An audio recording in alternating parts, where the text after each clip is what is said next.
Can-do is more than just an attitude. Can-do is extraordinary support in extraordinary times. It's the knowledge and expertise to harness opportunities. Can-do is empowering you to get your plans back on track. Can-do is Canaccord Genuity Wealth Management. Visit candowealth.com to see how we can help you build your wealth with confidence. Investment involves risk and you may not get back what you invest. It's not suitable for everyone. It's the week ending Saturday the 3rd of September, and this is The Week Unwrapped. In the past 7 days, we've seen 1/3 of Pakistan submerged by historic flooding, Liz Truss ruling out new taxes if she becomes Prime Minister next week, and the death of former Soviet leader Mikhail Gorbachev at the age of 91. But we're here to bring you some stories that passed under the radar this week. Big news, not making headlines right now, but with repercussions for all our lives. I'm Olly Mann. Let's unwrap the week.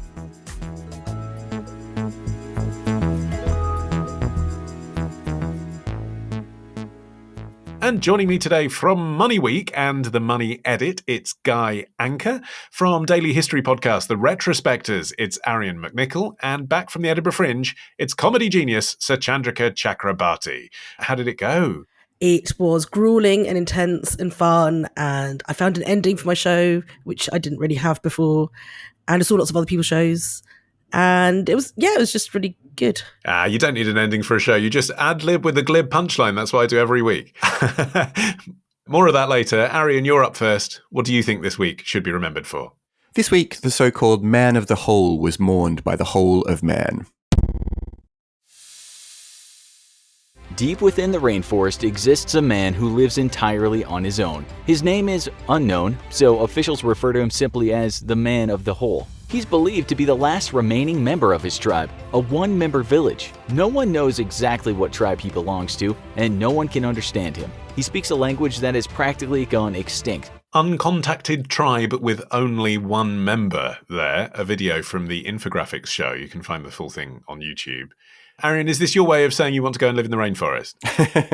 That is quite tempting, but no, the story this week is that the man that we were just hearing about, an indigenous man who's thought to be the last of his tribe, was found dead in the Brazilian Amazon, which caused a certain amount of consternation among activists who expressed their sadness about particularly the loss of both an ethnic language as well as this whole culture. He was known as the Indio do Buraco, or the indigenous man of the whole, because of the pits that he dug in the ground, which people think were likely for a combination of hunting and also hiding and possibly even ceremonial purposes. But over the decades during which his land was gradually being encroached upon and his friends and family were being killed off, he really resisted any attempts to contact him and even laid traps and shot arrows at anyone who came too close. Which is understandable because, yes, the reason that he was the last man standing is because, well, I mean, you could call it genocide, couldn't you? You know, everyone else in his tribe had been killed because of who they were and they were in the way. Well, exactly, yeah. He was first noticed in the mid-1990s when Indigenous activists found these small plots of farmed land that he was looking after, and also the destroyed remains of dwellings that they think had been knocked down by tractors of the ranchers who were gradually moving in on the land that he was living in. But also the theory is that the rest of his tribe had been killed off by these combination of ranchers and prospectors and loggers who wanted the area that he and his tribal group lived in. And sometime around the 1980s, they started,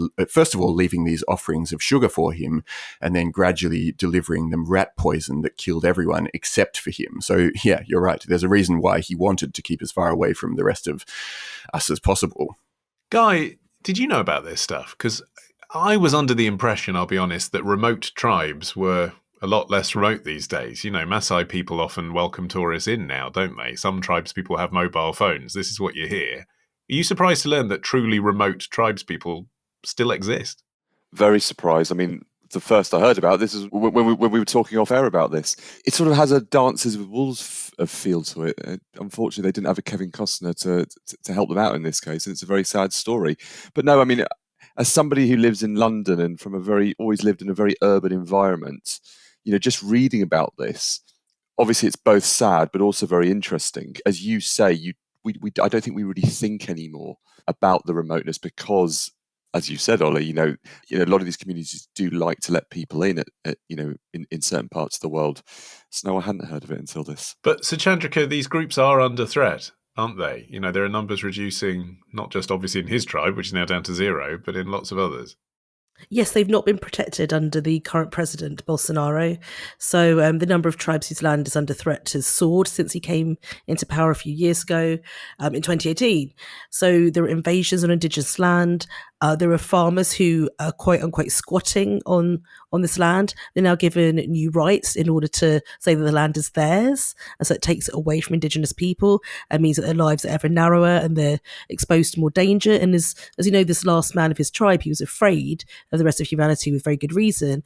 That again will put more fear into people who are living their isolated lives and might be quite happy. I suppose the thing is we project a lot onto indigenous people and certain people try to decide that maybe their lives should be more like ours than they are and who should really take that decision.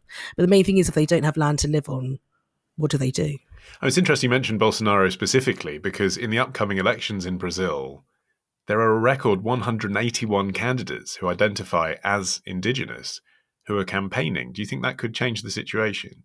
Yeah, so a record 181 candidates who are identified as indigenous, which is amazing. And it goes to show that if you push people too far, they will mount a resistance, right? Which is incredible. And so it does look as though there's going to be some resistance to what Bolsonaro's been doing. Like he makes sort of racist jokes against indigenous people. He kind of really abuses the power that Brazil's government has over them. So there's going to be a general election in Brazil on the 2nd of October, and there'll be a 36% increase in candidates who self-identify as indigenous, which is huge. And most of them are running for state or federal deputy, and many of them are entering politics for the first time. Up until now, Brazil's only had 2 indigenous representatives to Congress, and that's from 1982 and 2018. So it shows that the problem is becoming much more important to Brazilian people. It's becoming sharper, more urgent, and hopefully a lot of these people will get into power and will come up with solutions or at least ways to make things easier for indigenous people. It'd be useful to hear an Australian perspective on this. Oh, Arion, there you are. I wonder if you're a bit more attuned to this than we Brits are, because you have grown up in an era where the treatment of Indigenous Australians in your country has now been talked about with great regret in a way that it wasn't in the generation before. Yes, definitely. And I think that, so many parts of the world that suffered colonial invasions underwent some form or other of extinction of the local people who used to live there. And Australia has, I think, started to at least discuss that era of our history in a way that even as recently as a generation or two ago, it just wasn't being spoken about. So I think Australia is trying to grapple with some of the wrongs that were done, but it's just, to an extent, it's too little too late. But there are parts of the world, and Brazil is one of them, interestingly, where there are still Indigenous people living around the country. There are thought to be hundreds of tribes living within Brazil, and of those, about 80 of them are completely out of contact with the outside world. Drill down a little bit further, and at least 30 groups are believed to be living deep in the jungle with next to nothing known about their numbers or their language or their culture. But there is this opportunity to protect them, and yet the person who's in charge of deciding whether they have protection or not is Bolsonaro, who over the years has just never been secretive about his contempt for Indigenous groups, once even saying that Brazil had made a mistake by not decimating native peoples the way the US Army did. So before assuming his presidency, he actually vowed not to give Indigenous people one more square centimetre of land, and he's really kept to that promise. But here is an opportunity for us to actually do something, at least to provide some sort of international pressure to maybe convince him that that's not such a good idea. I guess as well, Guy, just to drag this story into your beat for a minute of financial journalism, the more people are aware of Indigenous tribes people living off-grid, if you like, the more that lifestyle is discussed as well for the rest of us, isn't it? These are people who have a life where they're not opting in to all the systems that underpin capitalism. Yeah, and who may not be dependent on quite the same energy sources and food sources that you and I are. You know something else about this? 10, 15 years ago, I did a lot of traveling. I went to Australia, I went to America, and I always like going to local museums when I'm there. And I can remember in Australia being very embarrassed as a Brit to hear about the way that we, 200 years ago, treated the indigenous population there. And I think we do unfortunately have a history around the world of that through colonialism. And while I'm not an expert on this specific tribe in Brazil, just reading the headlines, it just brings all that back, and how at times we being society over hundreds of years haven't allowed other societies to live as they wanted to. We feel they should all comply with how we live life, and that's not always the case. And often, as with this case of Suchandrika, they just literally want to be left alone. And he clearly wanted not to have any intervention and not have people disturb him. And yet we know he's died because people were documenting him. And I suppose that it is a tragedy. It's really sad what's happened, but I suppose the tribe ended quite a while ago because one person couldn't carry it on. So it does feel as though we're kind of documenting something but not understanding it, and again just really projecting our ideas onto this and trying to give him a psychology that perhaps he didn't have. We can't understand someone who's left on their own for so much of their life, having seen so many of their family die. We can't say how he felt. And even like when his body was discovered, he was found in a hammock and he'd surrounded himself in feathers. And there's kind of speculation in the reports that maybe he was preparing for death. And we just always seem to want to put meaning onto these things, but maybe some things are just left unknown. And the fact is that his land was almost just taken from him. He did the best he could to survive.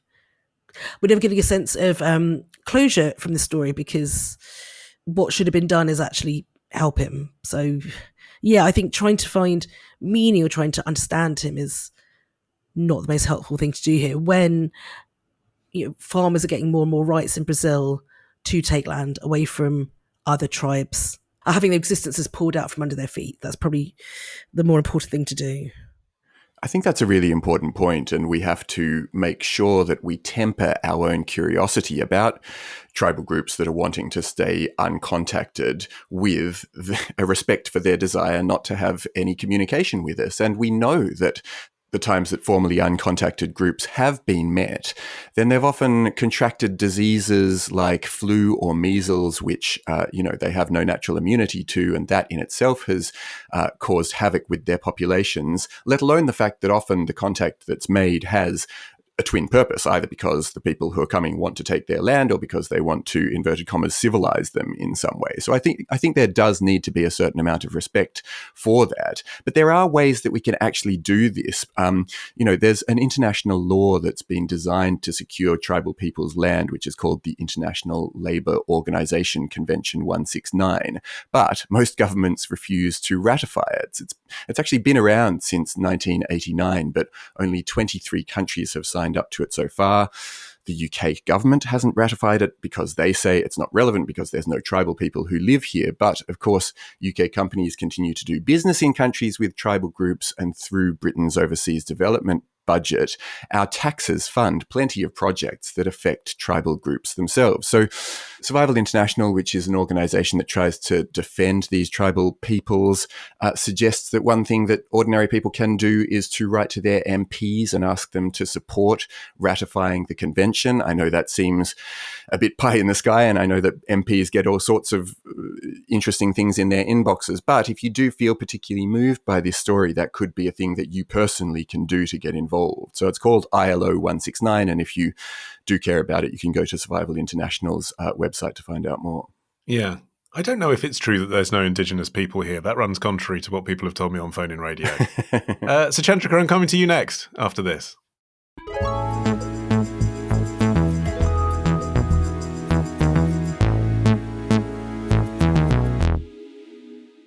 Can do is more than just an attitude.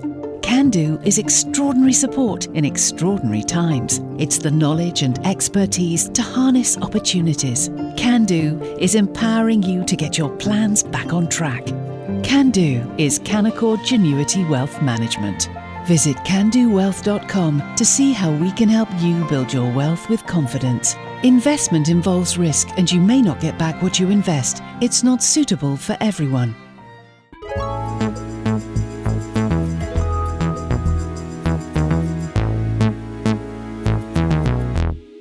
Okay, Suchandrika, what do you think this week should be remembered for?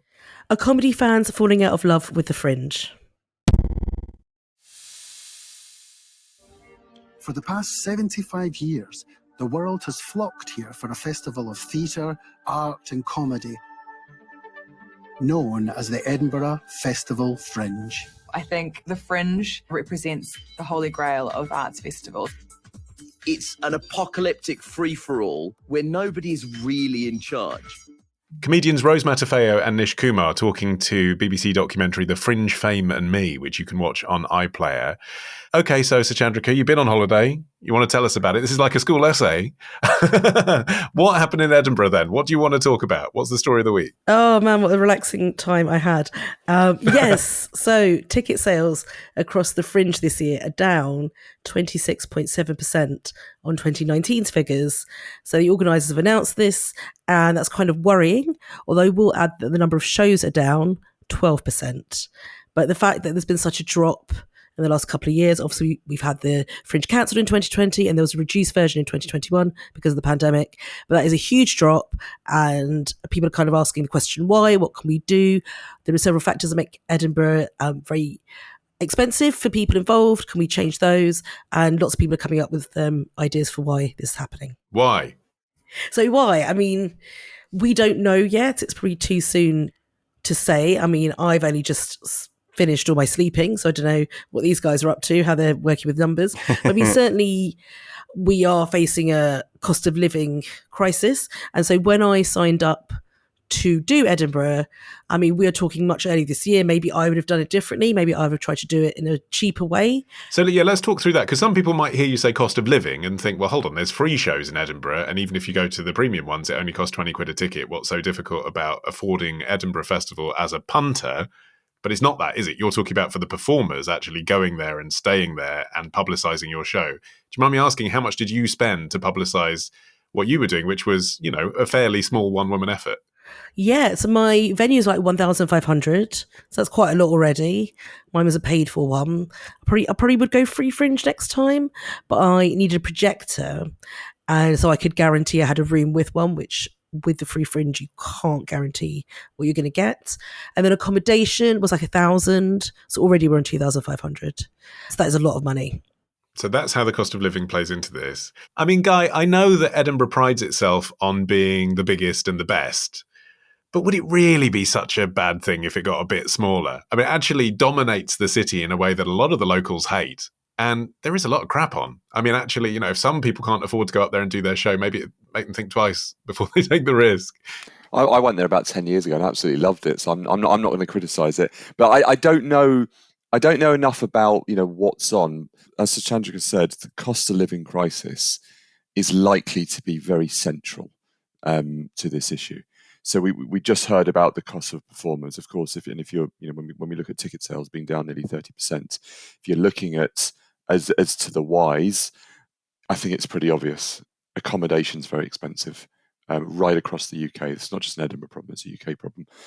Getting there, trains were always expensive before the cost of living crisis, but now we're having to deal with everything else on top, with rising energy bills, and that in itself is the shrinking of our, you know, disposable incomes. And we're all going to have to make choices in the coming year, what we do, what we don't do. For some people, it will be heating versus eating, which is unthinkable. For others, it will be maybe not going to the Edinburgh Fringe. So there are differences in scale. So it's very highly likely one of the core reasons for the drop is the cost of living crisis. I don't know enough about the quality of the acts. Obviously, Suchandrika is absolutely fantastic. I don't know enough about the quality of the rest of the acts to know if that would have played a part in that. I think just speaking to that point, at least, part of the joy of the Edinburgh Festival, though, is that it's like a whole lot of little shows. Often they're, 20 minutes, half an hour, and they rattle along. Like you sort of plan out your itinerary and you could get absolutely anything in the course of your kind of 20-minute foray into sort of a wild puppet show, and then another thing that's just sort of some experimental, I don't know, silent disco or whatever. And it's kind of the coming together of those little weird, often not successful next to the things that you see that are just spectacular and but all under the radar, that makes the festival so unique and unlike other festivals where you have big acts that have been kind of pre-vetted. And so on your question of whether it would be better if it was smaller, I just don't think it would. I think it would become a different festival. It would become something more like other cultural festivals around the world, and that it would be the poorer for it. Yeah, I mean, there are students, aren't there, Suchandrika, who take their shows up. There are people with left field political messages who probably couldn't afford thousands of pounds who take their shows up. And the point is, you have a smaller diversity of entertainment on offer if people simply cannot afford to take their shows there. So money shouldn't be the reason why someone can't take a show there. That leads to a narrowing of who's allowed to be on a stage and who's allowed to have a voice. And that is not the answer. Like, the lack of diversity and the shrinking of diversity is not what we want at all. You want everyone to have a fair chance of taking a show up there. But if it becomes more of a curated festival, that might not be a bad thing. Because at the moment, you apply, you get a venue, you get a slot, you got the money, you go. And who can go and see all these shows? Like, the number of audience members drops, the number of people there drops. And so while some of my friends did free fringe shows, and I'd go along 2:40, 3 p.m, their venues are in the middle of town, and location makes a lot of difference because Edinburgh's like this weirdly mountainous city with a giant mound in the middle. And I complained about it a lot at several of my spots that I did in the evening. I'd asked if there were people from Edinburgh in, please put your hands over your ears. And then I laid into just the general topography of their city. It's a nightmare. And they've also got loads of roadworks going on. So even people from Edinburgh without the festival find it hard to go around the city at the moment because they're building tram lines. And so my friends who had these free fringe shows in the middle of town, those shows were packed. Now, was it because they're free? That might help. Were they great shows? They were very good shows. One became an award-nominated show. Was it location? I think location has a lot to do with it. And I think that people might go for less time now because it's very expensive to get accommodation, and then they want to be sure they're probably going to enjoy most of the things they're going to see, or at least have something to talk about, which might cut out stuff that hasn't been mentioned in the newspaper or doesn't quite fit their taste. And so this kind of adventurousness, I think, has been hurt by people worrying about their time and their money. And that's not really their fault, is it? They didn't choose to live in a time where we're having a cost of living crisis. So I think we have to give the audience a lot of slack and say, look, if this is not top of their priorities, or if they can't afford things at the moment, then we need to look at what we can do to bring costs down. And that needs to work for performers as well. And one of those things, Arion, counterintuitively, might be to look again at what the Scottish government have done, intervening to end fixed-term tenancies in the city. Tell us a bit about that. Yeah, so accommodation costs have been rocketing this year in particular due to a couple of things. One, as you say, is changes to Scottish law banning fixed-term tenancies, which has led to more students holding on to their housing over the summer months.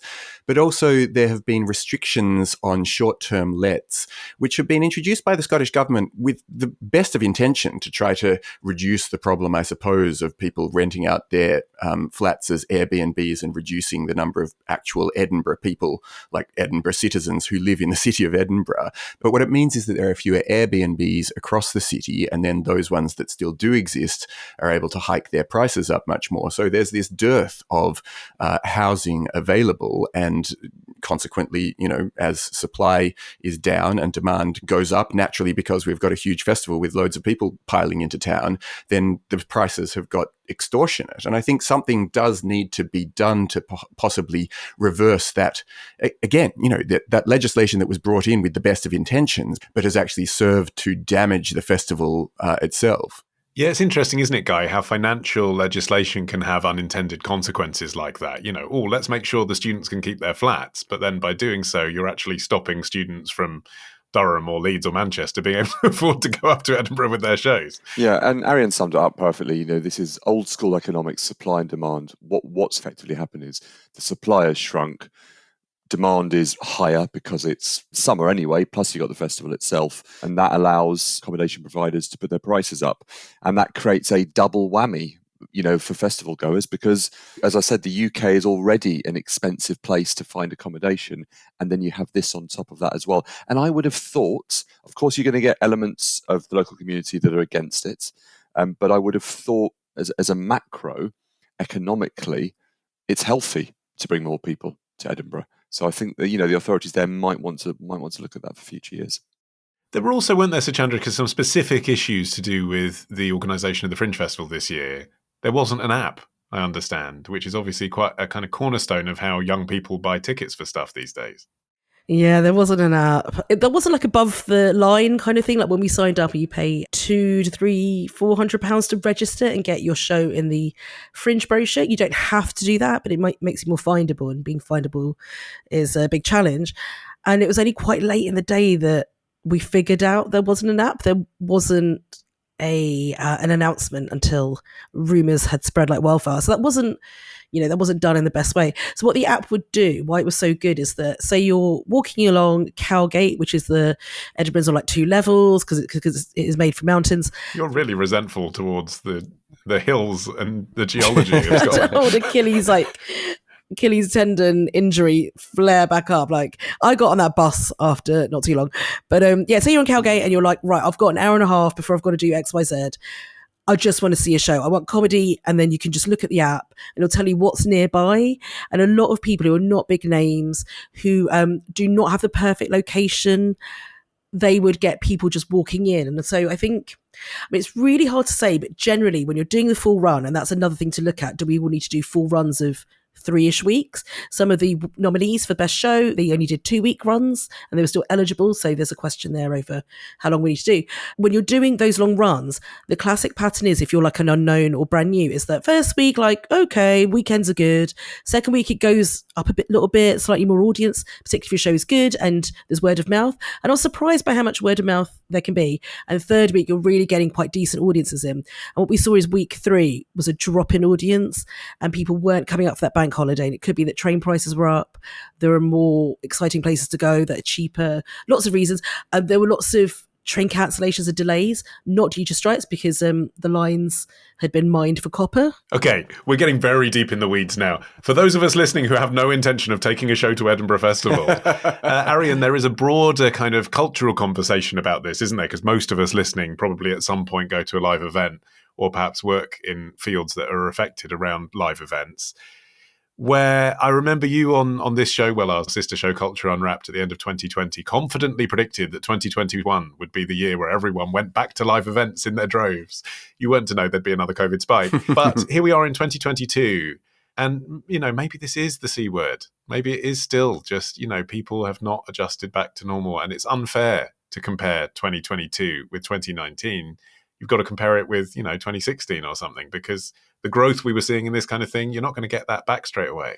I think that's true. And I think, even speaking for myself, I've been hesitant to just throw myself back into life as it was before the pandemic because, I'm still apprehensive about the idea of getting COVID by going out too much, and, gatherings of people in small confined places are known to be potential super spreader events. So I think there probably is a certain degree to which people just really need to take the time to kind of rediscover their desire to go out. But I think that is probably now, because there's such an appetite for people to kind of get on with life, I do have the feeling that that's probably secondary to the simple fact of economics here.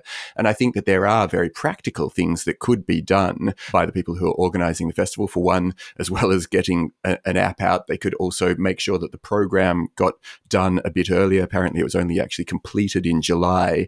But also then finding ways to cap prices, literally by introducing price caps on the amount that people are able to charge for accommodation just for that 6-week window during which everyone's wanting to go to the festival, hopefully, but also finding ways to deal with this fixed term tenancy issue and also the dearth of Airbnb. So I think that there are really practical things that can be done. But then if you did that, Guy, finally on this, if you then try and intervene with Airbnb again, there are probably people who move out of their flats for 6 weeks around Edinburgh festival times so that they can pay their rent for the 3 months around that. You're intervening on people's freedom to be able to make hay out of this huge international event. Yeah, absolutely. You've seen it in other cities as well where there have been curbs and Airbnbs, and that does curb people's opportunities to make money for themselves. By the way, I'd never Airbnb my place. I couldn't imagine having someone else living in it, but that's me. Lots of people do. But yeah, and going back to what Arion said, I do think we're going to see this with other events. We're going to see the cost playing more and more part in attendance. I live not a million miles away, by the way, from the Notting Hill Carnival. which has only just happened. That's an event that's obviously free. You just stroll in. I don't know what the numbers were. They certainly felt large from what I saw and what I've read about. But then it's a free event. You don't have that cost barrier. But where there are cost barriers, I think people are going to be making more choices in the months to come. Okay. Guy, you're finishing the show with another story of a live event after this.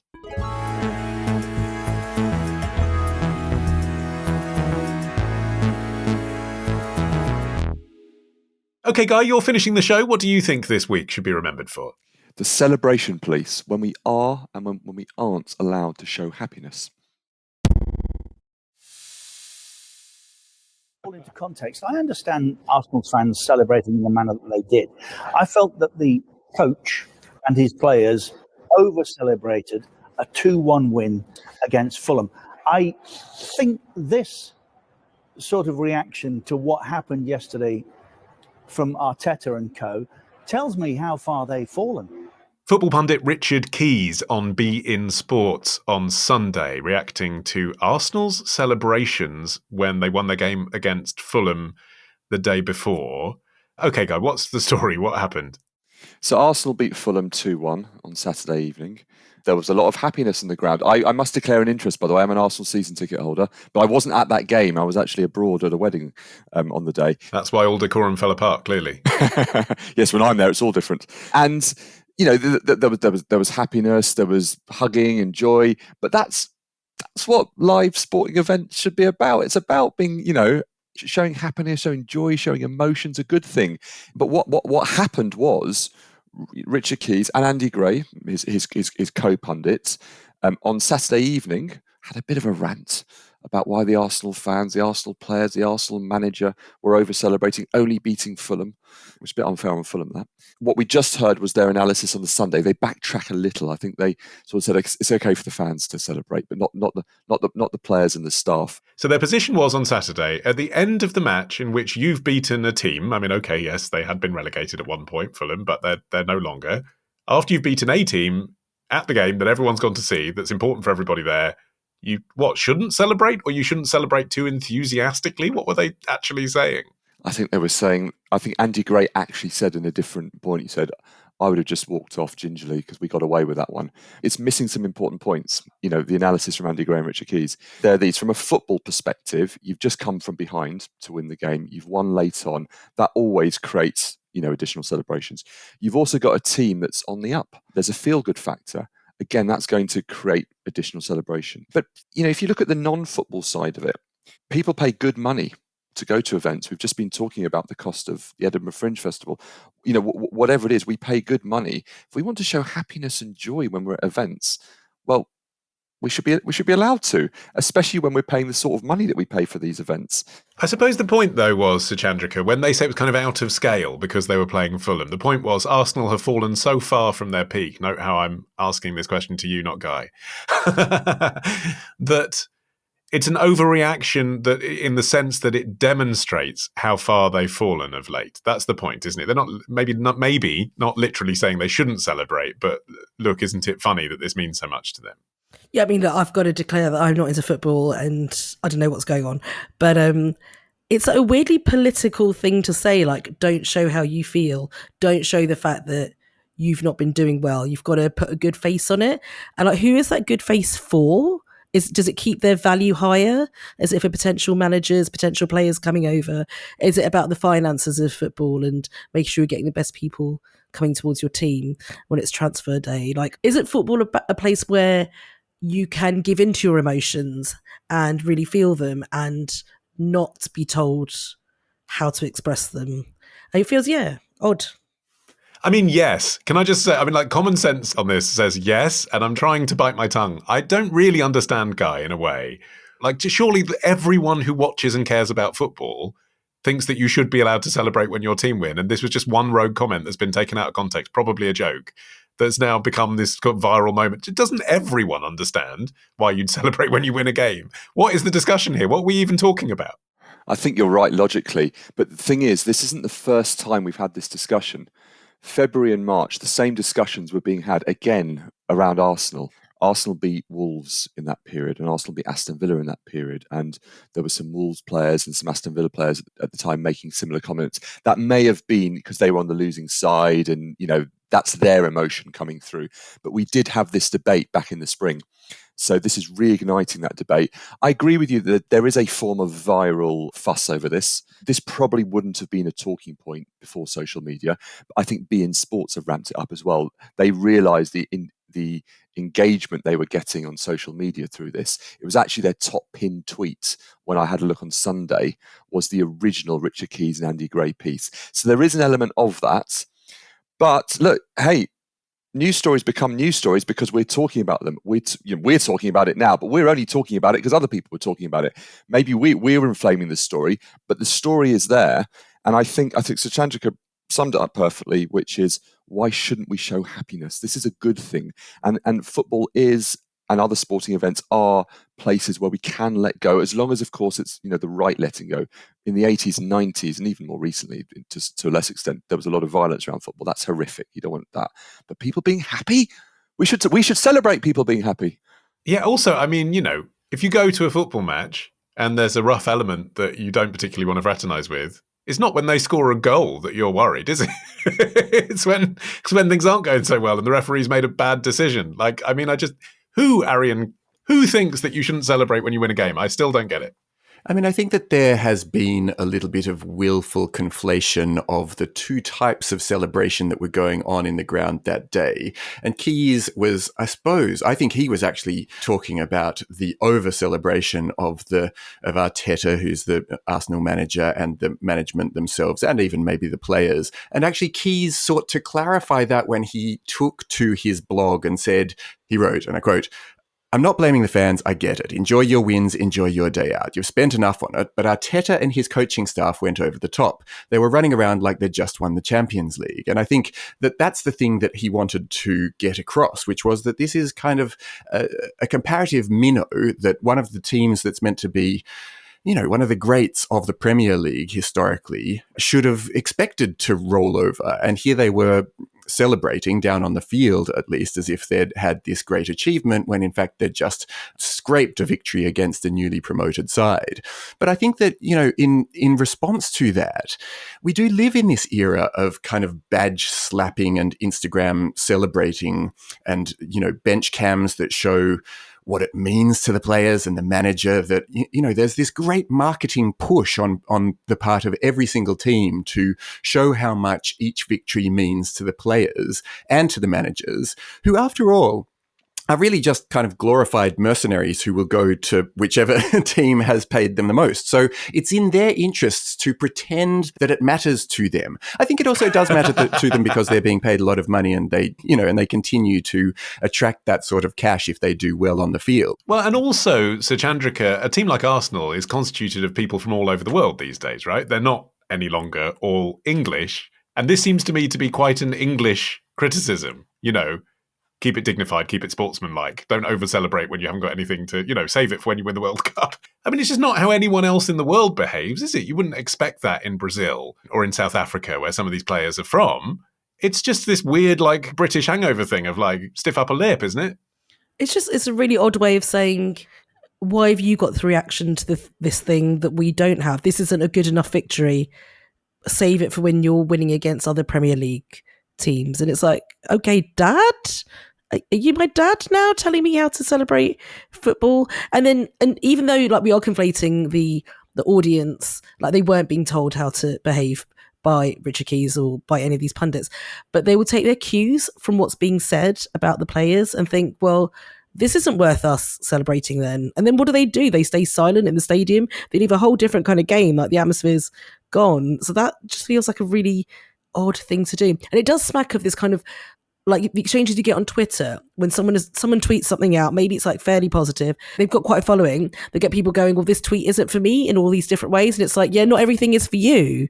And it feels a bit like that maybe this isn't about putting on a front, or maybe this is genuine kind of, we made it. Maybe it says something about how Arsenal feel as a team right now. Maybe they do feel hey, things aren't going well. Well, you can speak to that guy, and I think now is the time to come out about your injury. Yeah, so I don't think Richard Keys is going to like me, by the way, because I was at the game against Aston Villa on Wednesday night. Arsenal won 2-1, another late goal. I jumped up, celebrated on the goal, and I immediately felt my neck. I've got a heat pad on the back of my neck at the moment. I'm walking around gingerly. This might be a symptom of being in my 40s, I will admit. Yeah, so yeah, if Richard Keys is listening to this, he's going to think, "Oh gosh, not him as well." I would say, I think Richard Keys was aiming at the fans originally. He then backtracked. The original commentary, which unfortunately we didn't hear due to Premier League television rights, complicated rights reasons, was aimed at both the fans and the players. That there was some fan shaming in that. And I go back to my point: being happy is a good thing. That's what we live for. Let's not tell people not to be happy. It is just counterintuitive to what life is all about. It was also a false economy, isn't it, Arion? I mean, I saw a woman on Twitter who phrased this brilliantly, I think, in response to one of these Richard Keys videos, where she said, "Oh, should I tell my son not to celebrate his 12th birthday because he should save something up for his 21st? It's kind of like, you're allowed to be happy twice.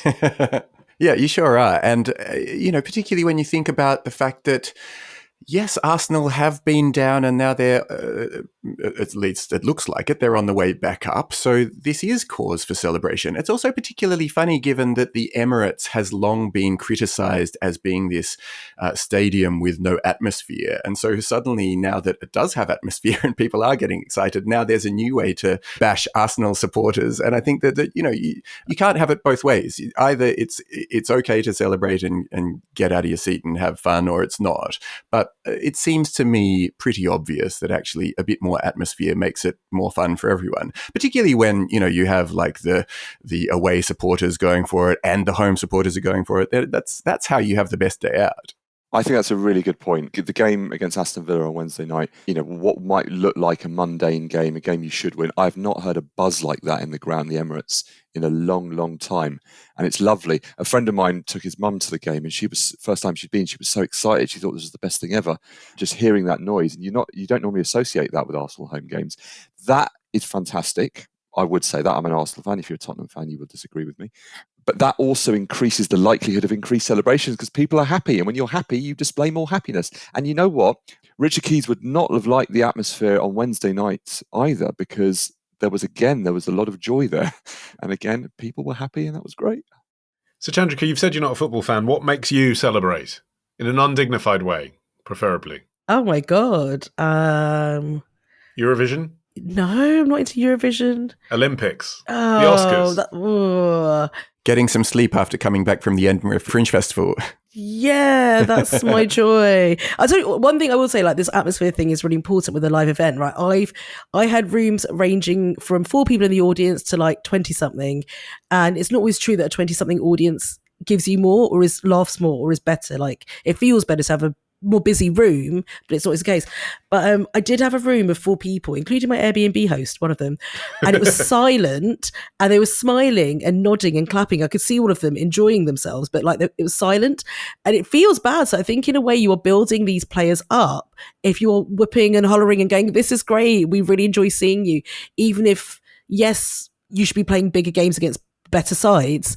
Like you're building them back up, and that's really important because it's very hard to play to a silent room, as I found out. And like as an epilogue to that, my Airbnb host said it was a great show afterwards. He just didn't want to laugh in front of the other people he didn't know in the room. I don't know. That could be a problem for audiences, but give them the energy that you want back from them, I think is a good thing to do. On which note, we wrap up for another week. My thanks to Suchandrika, Arion and Guy. You can follow this show for free and get every episode as soon as it's released by searching for The Week Unwrapped, wherever you get your podcasts. Just tap follow. Remember as well to check out our sister show from the week, The Overview. In the meantime, I've been Olly Mann. Our music is by Tom Morby. The producers, Izzy Boujard and Sophie King at Rethink Audio. And until we meet again to unwrap next week, bye-bye.